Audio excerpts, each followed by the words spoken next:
Hi, good morning. Welcome. We will get started in a few minutes while people are joining the call. We're excited to talk to you about college counseling this morning.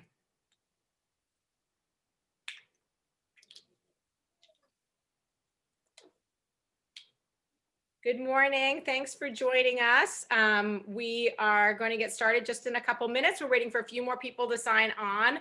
I'm Nina Newman, Director of Admission and Financial Access at King, and I'm joined by the College Counseling Office today. And it looks like we have just about everyone in, so I think we'll get going. Welcome. I am Nina Newman, Director of Admission and Financial Access at King School. I'm joined by our college counseling team today, and I'm going to let them introduce themselves, and then we'll go from there. Jessica, you want to kick us off? Sure. I'm Jessica Landis. I'm Director of College Counseling at King, and this is my 8th year in the office. Prior to joining the office at King, I spent 5 years working in the undergraduate admissions office at NYU.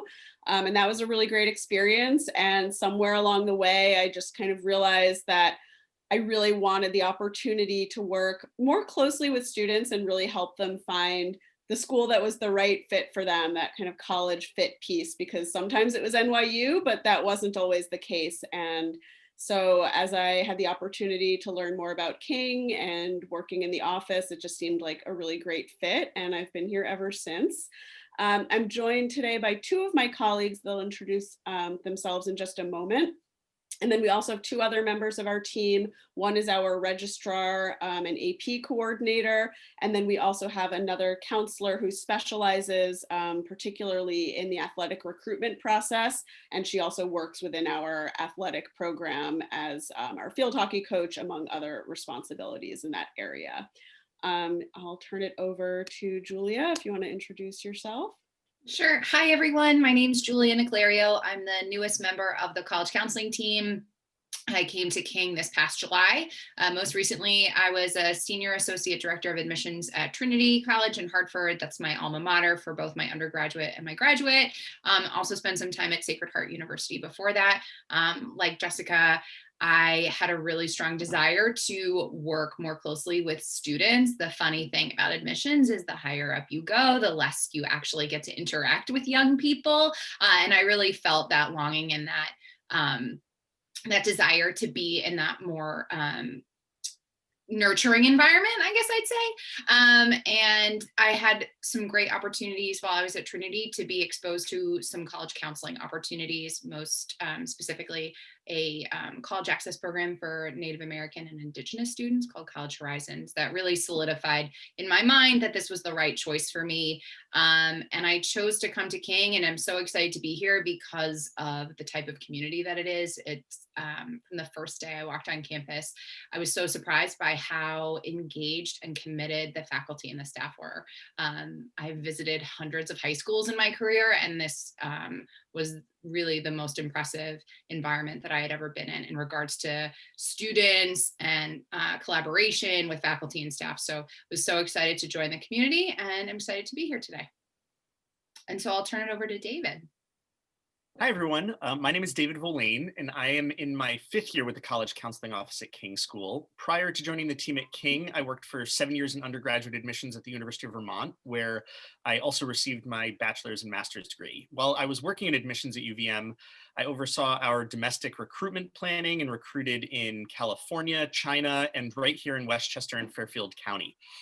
While I was in graduate school, some of my research had focused on different types of educational models used at schools around the globe. And as Julia alluded to, the more time I spent in the admissions office, I found the more time I spent in enrollment planning meetings, branding discussions, new staff onboarding workshops, and the less time I got to spend working with young people. So while I loved my time in admissions, when an opportunity arose to join the staff at King, I jumped at the chance.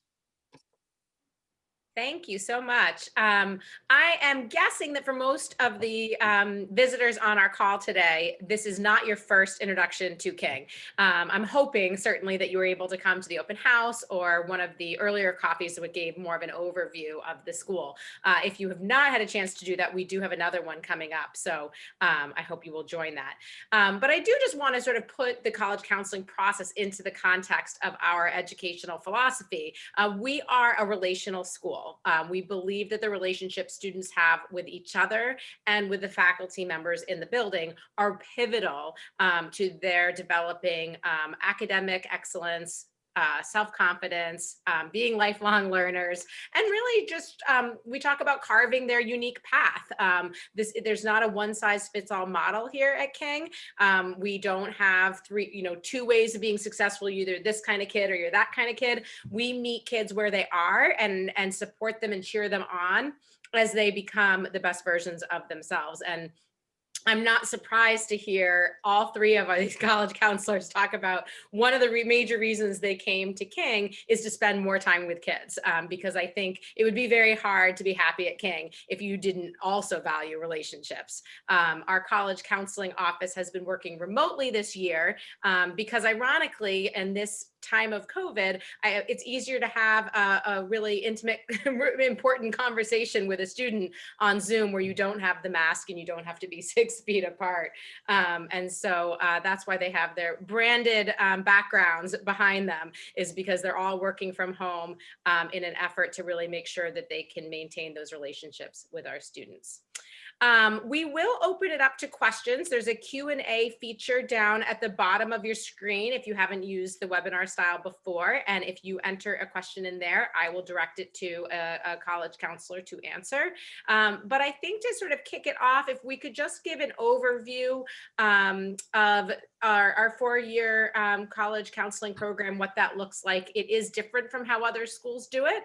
And I think it really lines up well with our educational philosophy. It's an intentional program. So Jessica, why don't you start us off there? Absolutely. Yeah. So I think you're exactly right. Most schools that I'm aware of are still sort of following what is a traditional college counseling model, which is typically, 11th grade, sometimes second semester of junior year, we'll sit down and we'll have that meeting. And, when I first came to King, and that's sort of how we were doing things as well. And I realized very quickly that to sit down with a student for the first time in second semester of junior year and hear all of their hopes and dreams and realize, okay, I have to find a way to tell this student that, oh, well, you really should have done this or this in 9th and 10th grade to be on track for what you're telling me now. And so, we just realized there was a real opportunity there to take the information that we already have and make sure that families and students have that information as early as possible so that they can really make informed choices. So I do think that our commitment to the 4-year developmental approach with our students really is one of the defining highlights of our program.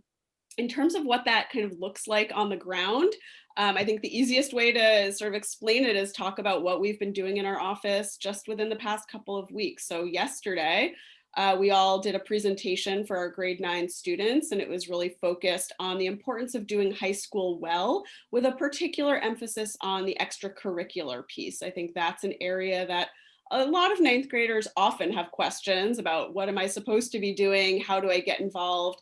And obviously in the current landscape, additional questions about, how can I do this logistically? What are my options? What are the ways I can still be, finding to pursue the areas of interest that I have? And so we did that presentation for our students yesterday. We assign our students to their college counselor in the 9th grade. And so we've actually already had individual meetings with a number of our 9th grade families. Last week, right before Thanksgiving, we had offered our grade 10 students a practice ACT exam, which followed up on the PSAT, which they took in October. And next month, we'll be meeting with those sophomore families to review the results of those exams and talk about which test is a better fit for them. We're also in the process right now of finishing up our junior family meetings that we do in the fall, where we help each student develop that preliminary college list based on the things that are interesting to them and help them kind of start that exploration process. And of course, on top of all of that, we continue meeting weekly with our seniors because they are wrapping up their applications and even starting to hear and get into college over the past few weeks. So it's kind of, that gives you a brief snapshot of what a 4-year model looks like at this particular time of the year. And obviously that sort of continues throughout that academic year with, we're doing this now with the 10th graders. We're talking about course selection for next year. We're looking at summer programs students might get involved with in the junior year, whatever it might be. There's kind of always that cycle going on so that we are in touch with all of our students and really able to make sure that they're supported the whole way through. Great. And not knowing exactly who's on our call today, for parents who might have a incoming 10th or 11th grader, can you just briefly explain how we catch them up?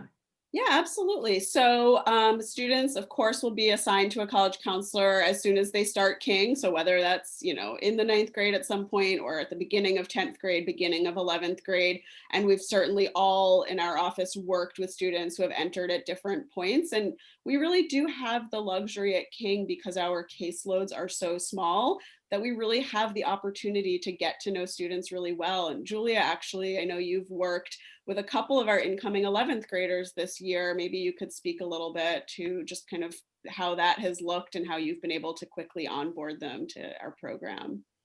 Sure. I think the biggest thing that I started out with was just trying to get to know families well. I've met with a lot of students individually after I've met with them and their parents to see, to make sure that they're comfortable with me, and also that I make sure that we are aligned as far as what the student is looking to accomplish in their college search, but also being mindful and being aware of what the parents' expectations are. Coming in junior year can feel maybe a little more anxious for some, feeling like they might be somehow behind in the college process because they hear, oh, my friend in this class, they've had their college counselor since 9th grade. And because we have such small caseloads, I'm actually able to spend a lot of time with those incoming students and make sure that they're acclimating well to King before we even talk about, okay, now let's talk about you applying to college. I also think that because we're a very collaborative office and we're a very collaborative school, there have been occasions where I've reached out to the student's advisor or a specific teacher that they have to say, hey, I think that they're having a little bit of trouble meeting new people, or they're nervous about this class. Can you just make sure and to check in and make sure they're doing okay? And I think having that network around a student makes that transition into King more solid. And then that helps as far as the transition goes to college counseling. Those are students that, we've worked really since the day they were assigned to me on building that college list and talking about setting goals and expectations. So I feel like my new juniors, as opposed to ones who maybe started King a little bit earlier, they're really on the same page already, even though we're just in the beginning of December. Thank you, Julia. David, I think this is a good question for you. How do you deal with students' fear of taking academic risk, not wanting to take a difficult class because they're afraid it will blemish their transcript? Sure. So I would say our process around course selection here is also a little bit different from what many schools will do. In the early spring for returning students, students will get a recommendation from each teacher they have regarding which course would make the most sense for them to progress into, whether that's at the college prep level, the honors level, or one of our advanced placement or advanced seminar courses. And after they've received that information from their teachers, we invite students to sit down with us and talk about each of those classes and what might make the most sense for them, not just individually, but across their course selection so that they have a well-balanced schedule. Because while we find that some students, yes, are afraid of sort of taking that leap, when we can encourage them, look, your teacher is confident that you could be successful in this course. We think it makes sense for you to take that jump. There are also situations where some students, out of fear of what they see as college's expectations, will sometimes oversubscribe themselves and try to take 5 AP classes when they've never taken one before. And we want to make sure that balance exists so that they can both challenge themselves, but also challenge themselves appropriately so that they're able to achieve at that next level. Great, thank you. One of the questions that I get a lot in the admission office is what kinds of school do kids from King normally go to? And I'd love to, Jessica, I'd love for you to give your response to that because it's not a one-word answer. No, yeah. I mean, again, I think one of the things that actually really drew me to King was the diversity of schools on the matriculation list. I think it makes our job really rewarding to know that our students are looking at a whole range of different options and opportunities, and that it's just King is not a place where we look at one size fits all. Every college list that we give students is really tailored to their particular interests and goals. And so, I think generally speaking, if I sort of had to say one thing most of our students are looking for is I think they're looking for the next place that will give them the kinds of academic challenges that they've become accustomed to at King, engaged teachers in college, opportunities to get involved. But for some students, that's going to be in Ohio State with 40,000 students on campus and tons of research and all kinds of things like that going on. And for another student, it might be Middlebury because they really want to know every single person at their college and have those opportunities to, babysit for their professors' kids on the weekend. And so I think it looks really different for individual students, but I think there is sort of a commonality of looking for similar academic engagement once they leave King. Great, thank you, Jessica. The next question is about our thoughts on feelings pertaining to hiring an outside college advisor as well. How many students does each college advisor at King have? So I guess those are two separate questions. But just going back to the outside college advisor, I would love for you to share not only your opinion as a college counselor, but also from your experience on the other side of the table, sort of the maybe pros and cons of having the one counselor at King or hiring an outside counselor as well. Yeah, I know, Julia has just most recently come from the college admission side. So I know she's got some perspectives on that. If you want to start us off, Julia, and then I can kind of jump in as well. Yeah, for sure. So for context, in my role at Trinity, I was the liaison for the Independent Educational Consultants Association, which is a large body of independent college counselors and educational consultants. And in my role, I was responsible for going to their events and talking to them about my college and also fielding their questions and their concerns. I think the big thing to note with an independent college counselor is that colleges are not allowed to speak to them about any individual student at all. So the only people that a college can talk to about a specific application is the applicant themselves and their college counselor from their high school. As college counselors, part of our role is writing a counselor letter for each student as they're applying to college to give that umbrella view of their educational experience. So even if you have that independent counselor, your King counselor is going to be the one writing that letter. And I think they're the ones who give the overview of what a student has taken advantage of. I would never be able to have that conversation with an independent educational consultant at all. So I think that's a really important thing to remember. And then I would just add to that. So our caseload at King is we have probably just under 30 students a piece in each grade. So like 30 seniors that we would be working with in a given year. Compared to, there are public schools. I know, David, you recruited in California where you said, how many did they work with in the schools there? 200 to 300 per grade at some schools. Yeah, and I've heard even more than that at some places. So I think it's important to understand that the sort of independent educational consulting for college really came about as a need to supplement what was offered to a lot of students in schools where they didn't already have access to robust college counseling. At many schools, the college counselor and the guidance counselor is one role. At King, those are separate roles. So we really are able to focus exclusively on the college process. So, our experience has been that it's not something families need to do. We know there's a lot of sometimes social pressure to feel like, oh, I need to hire an external consultant. We would also just caution that any family that does go that route, that they let us know, that we talk about, is there a need that maybe you feel like we're not able to meet, and as we talk they realize, oh, actually I didn't realize that you did have experience working with students who are hoping to be a dance major in college or whatever it might be.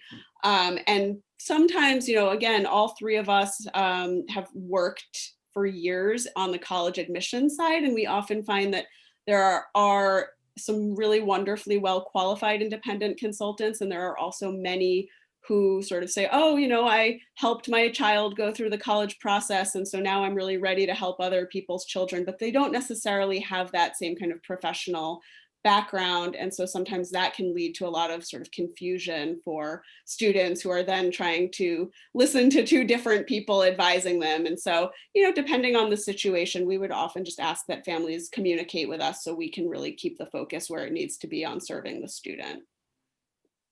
Great. This is a wonderful question. This has been a crazy year for college admissions. What has King done differently in response to the pandemic? Sure. David, do you want to speak a little bit about that? Sure. So one of the things I would say actually I've been very proud of is that some of the programming we already have in place has helped manage some of those shifts. So a large part of our role, in addition to working directly with students, is working directly with admissions officers and staying in touch with them to understand the shifts that are happening in their process, in their expectations, in their enrollment model. So all of that allows us to have a better understanding of national and international trends going on as a result of the pandemic. There are also some more operational things that we've done directly to support our students. For example, the lack of availability of national standardized testing for the SAT and ACT. We were able to work with the College Board and the ACT to coordinate a school-based test specifically for our students. So at a time when no one was really able to take the exam, we were able to make sure students still had an opportunity to take the exam. Part of the advantage of us sort of maintaining those ears to the ground regarding what is going on is it really, I think, better enables us to advise our students. So as we learn about schools becoming test optional and what the expectations of those schools really are around their test optional policies, we can be more adaptive and help them to be more strategic as they apply and build their college lists. Great, thank you. Another great question. How do you help with the competitive feelings that naturally come with juniors and seniors applying to college? Yeah. So I think a piece of that is, again, because we are able to form our relationships with students so early and they're getting to know us from a really early point in their high school career and we're getting to know them, I think that actually does help us to really keep the focus on them and what their goals are and tune out a little bit of the noise. Obviously, to some extent, you're never going to be able to fully stop the chatter that's going on. But one of the things we work really hard to do is remind students that, King is a small school. We are not a school that's sending, 20 or 30 applications to any one particular college.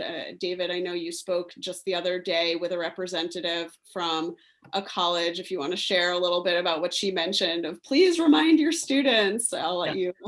Yeah, so there are currently 93 students in our senior class. So if we have 10 students apply to the same university, that's a lot. So this admissions officer was basically saying that while she is well aware of sort of the stress and anxiety that can exist for students around that and who else is applying, and that she would be extremely appreciative if we would remind them that if they decided they wanted to accept every kid that applied from our school, it would not be a problem for them, that they're not looking at numbers within a school in that way. They're looking across regions and really just trying to find students that are a good fit. I think the more we can encourage students to focus on themselves and their own achievements and their own goals, not only does it make it a more sort of positive community atmosphere, but a more positive experience for them individually. One of the things that I would say as a school I've really loved about King is I think for the most part, our students do that. While there are certainly situations that arise, I would honestly say more of the chatter sometimes comes from the community at large, not from the kids themselves. So, reminding other people not to be asking about students' processes helps us to really make sure we have a positive environment for the students going through the college search process. And I would add to that, I think a part of what we do is make sure that students really have an understanding of why they're applying to the places that they're applying, so that it's every school on their list should be one that they're excited to go to. And so it's not as much about making the colleges into a commodity that they're all competing for, and more so about, here's why that place is a great fit for me. But you know what? I know this place is also going to offer a lot of those same opportunities. And again, keeping it focused on the intrinsic reasons that they're motivated to go to college and what they're hoping to accomplish there, and not just about sort of attaining the admission to a particular school. I think that helps a lot as well. Yeah, and I would just add on to that this would not be possible if we were only starting to create a culture of kindness in 9th or 10th or even 11th and 12th grade. If it was up to the college counselors alone to help the kids not be competitive towards each other, we would be in trouble. But King starts with our very youngest kids, helping them see each other as inspiration instead of competition, and really supporting each other, challenging each other by being learning partners, not by being that major competition. And of course, the stakes are the highest when you get to the college counseling, and the external pressures are strong. But we face the same thing when kids are doing a project in 5th grade, or when they're trying to make the top middle school basketball team. And so all along the way, we're helping kids support one another and think about who they are as a community member and what path they want to pursue. And that they, as I said before, there's not only one way to be successful at King. And I think that community makes a difference. Back when we used to have interviews on campus, we had a family visiting, and a girl had just gotten into a college, and they got to witness her classmates running over, jumping on her, so excited for her, and really see that genuine support and excitement. And I wished I had my video camera out. I would add really quickly just that, one of the ways we see that play out in the college process is every year, when a student will get into their top school or a really, high on their list choice, they immediately are coming to our office and saying, I need to pull the rest of my applications. I don't want to take somebody else's spot at a school that they're hoping to go to. And I applied there. And, we sort of explain, well, you're not, it's not so much this person withdrew, so now we can take that person. It's not quite that simple an equation. But the fact that that's kind of where their hearts are is immediately thinking about, what can I do to help my classmates? I think that's really emblematic of the community. That's great.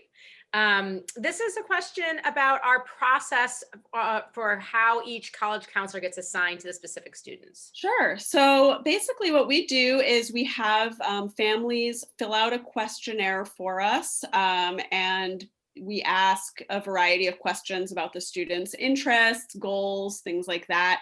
If we have a student who is participating in athletics at a really high level already from 9th grade, and they know that they're really hoping to continue that into college, that's likely going to be a student that we would assign to Emily Prince, who's our 4th college counselor and works specifically with potential athletic recruits. Although I will say we've all worked with athletic recruits, because sometimes that student doesn't realize it until later that that's what they'd like to do. And so we are certainly all equipped to do that, but she would be kind of the go-to there.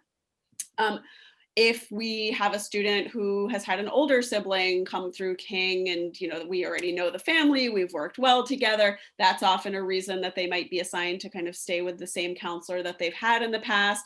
And then beyond that, we are just kind of looking for those little kind of personality fit pieces. I was, whenever we have twins, I actually will ask the parents, do you want them to have the same college counselor or a different college counselor? And, recently we had assigned 2 twins to, one to Julia and one to David. And I talked to the parent after, and she said, as soon as I got those assignments, they just made sense. Like, from what I had seen of each of them, I could just tell, like, yep, that makes sense that David would be a good person to work with this twin, and that Julia is going to work really well with that twin, and that they'll get to have their own different experiences. So sometimes there is just like that kind of good personality fit that we'll look for.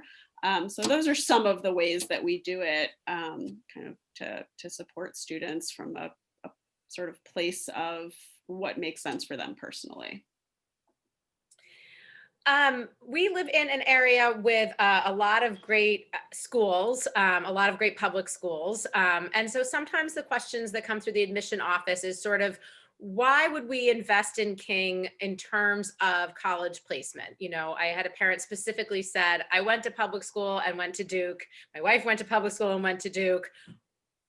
Why wouldn't we just do that same thing for our children?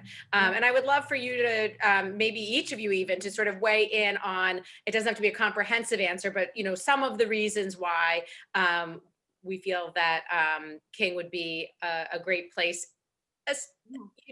There are some families who aren't as focused on the college placement, but for those families who really are focused a little bit more on the college placement, why King?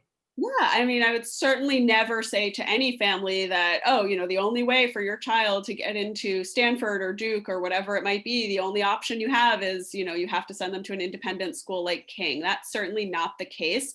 I think from our perspective, it's that we see so many built-in advantages and resources available to students at King that I think are going to help them to become the most competitive applicants that they can be in the process, right? Because King is the place where, you have your student who can be the captain of the lacrosse team and starring in the school musical, and they don't have to make that choice in a way that at many schools, you just aren't able to do all of the things that you want to do. I think King is a place that allows you to pursue all of those passions to their fullest extent.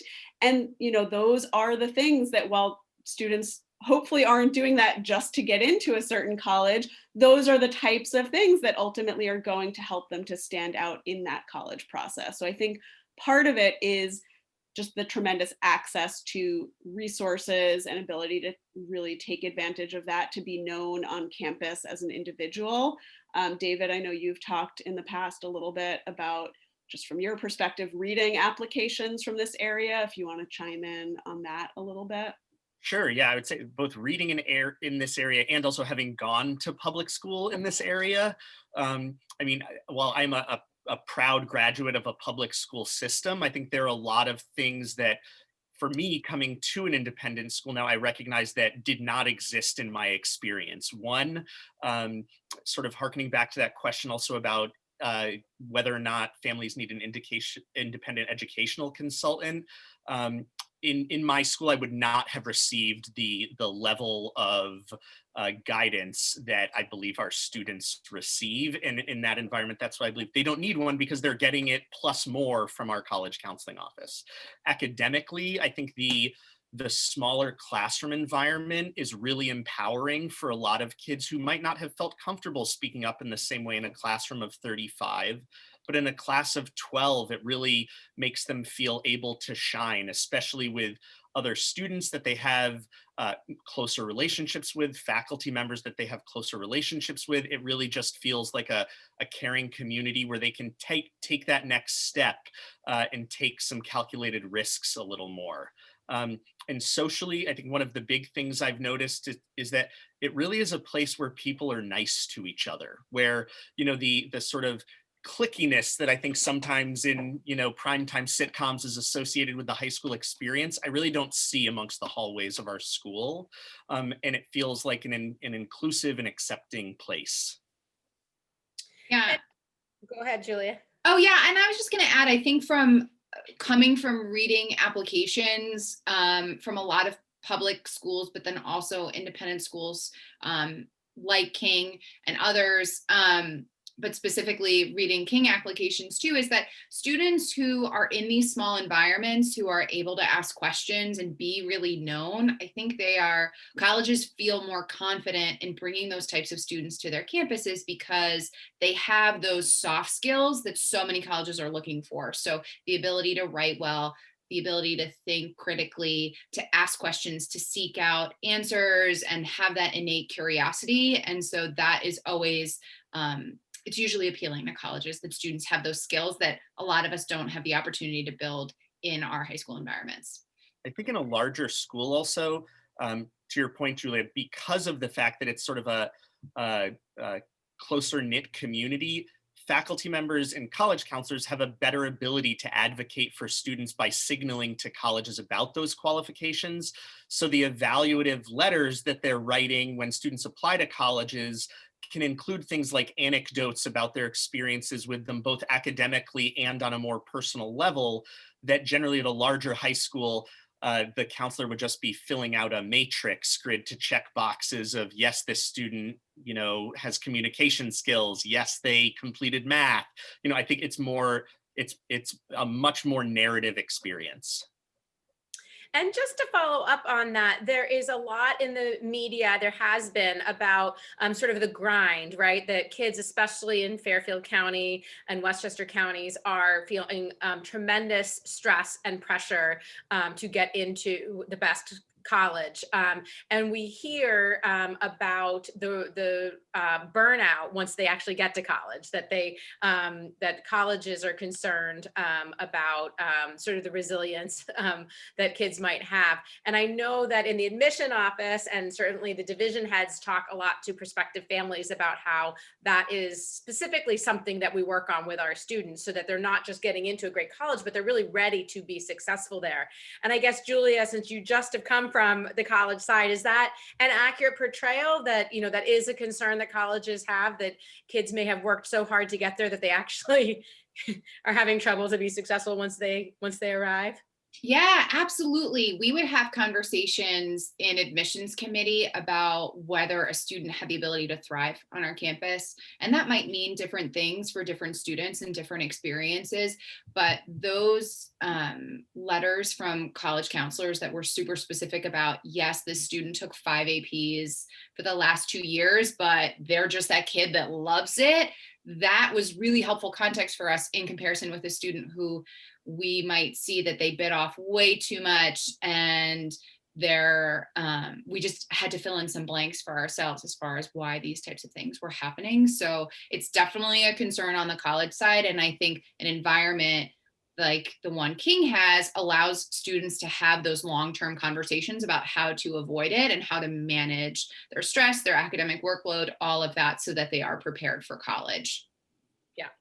And our senior parents put on Stress Busters events for our seniors, which in years past have included bringing puppies to campus. I think this year it was an ice cream truck because we had to go one at a time. But we do try to help kids understand that stress is a part of life, and it's something to be managed, not to be avoided or not to just fling yourself into. I think we'll finish up with one last question, but if you have other questions, we can certainly put you in touch with our college counselors, and the admission office can answer a lot of them as well. But the last question is thoughts on how colleges and application processes are changing as a result of COVID, insight to what the long-term implications will be. So that's great for families who are entering high school now. Are there changes that you see maybe on the horizon? Sure. So I think, the most sort of notable change for seniors going through the process right now is certainly that the vast majority of colleges became test optional this year. I think it really remains to be seen, honestly, what that looks like long term. A few colleges did say we're going test optional for a period of 2 or 3 years. Others have said it's really just for this year. We'll reevaluate again in the future. So far from the conversations we've had, it's been mixed.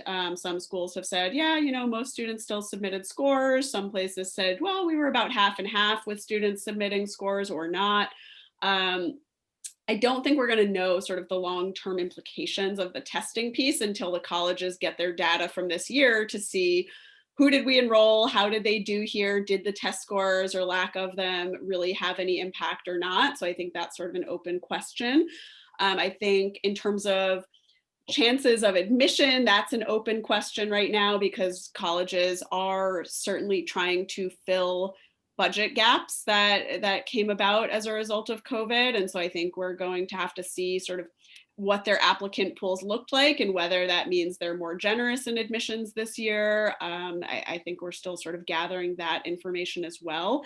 I think it's important to know that, yes, we're very focused on the seniors and how they're experiencing their college process because of these complications, but that story, does not necessarily end there. Even if by next academic year, everything is 100% back to normal, then at least through that class of 2024, our current ninth graders, we will still be, at the time that those students are applying to college, we will still be explaining, here's what their ninth grade experience at King looked like, here's how we accommodated during COVID so that we were able to safely hold in-person classes for our students, but it made our schedule look a little bit different, and here's why.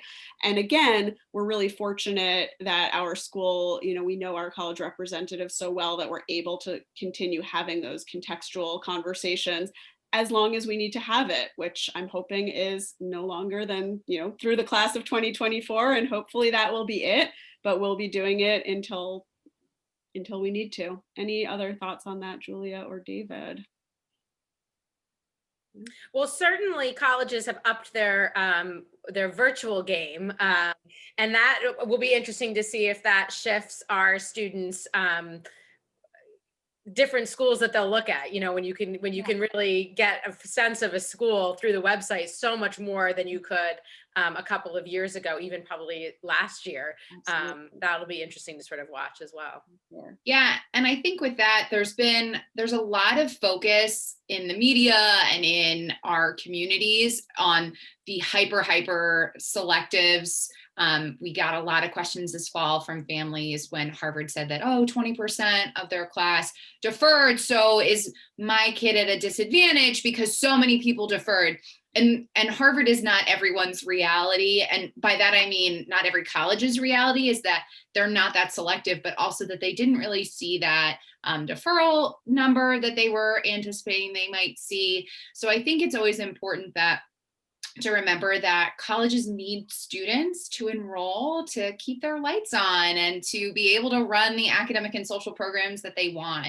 And that the vast majority of colleges admit a much larger percentage of their applicant pool than the Harvards, the Yales, the Princetons, all of that. And that even if they continue to get super selective, there's a lot of wonderful institutions where our students end up that are great academic fits, great social fits. So we don't have to focus solely on that upper echelon. I think that's a perfect line to end on. Thank you so much, Julia. Thank you for the college counseling team. I know you guys are so busy, and I really appreciate you taking time to speak to our prospective families. We will post a recording of this webinar, so if you have a family member who didn't get to join today, you'll be able to share it with them.